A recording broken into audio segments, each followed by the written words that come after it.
1p1 plus 2 into 2p2 plus 3 into 3p3 plus up to 15 into 15p5 is equal to qpr minus s. Then what is q plus s? C r minus s. Basically, we have to find out what is q, what is r, what is s. 1p1 or 2p2, 3p3, this is nothing but 3 factorial, right? 3p3 is 3 selections, 3 arrangements out of 3, that is 3 factorial. 15p5 is 15 factorial. So basically, we are looking at 1 into 1 factorial plus 2 into 2 factorial plus 3 into 3 factorial up to 15 into 15 factorial, right? Which is nothing but if you write in sigma notation, sigma of r into r factorial, r is going from 1 to 15.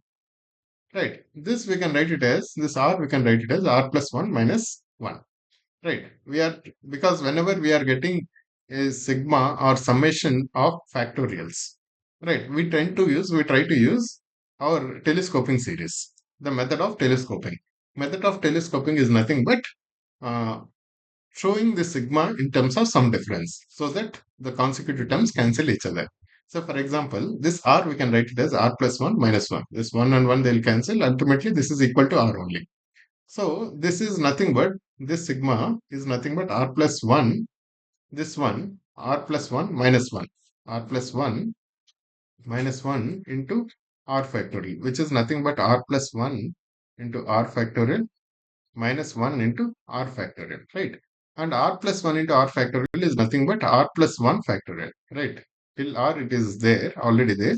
R into r minus 1 into r minus 2 into up to 1 is already there. We are multiplying this with this r plus 1. So this part will become r plus 1 factorial minus r factorial. So that is this one, this sigma. Again, r is between 1 to 15. So what does this mean? This means when r is 1, 2 factorial minus 1 factorial. When r is 2, 2 plus 1, 3 factorial minus 2 factorial. Then 4 factorial minus 3 factorial. Likewise, 2, 1, 1, 2, 2, 3, 3, 4. Likewise. Similarly, the final one would be r plus 1, 15 plus 1, 16 factorial minus 15 factorial.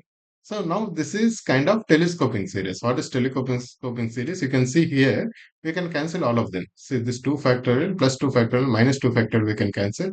Plus 3 factorial and minus 3 factorial we can cancel. Similarly, plus 4 factorial and in the next term minus 4 factorial will come. That also we can cancel.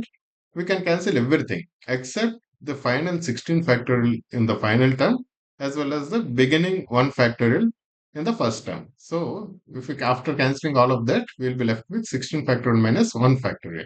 Right. Our question is given, this is equal to QPR minus S. So, obviously, then this term becomes 16P16. That means Q is 16, R is 16.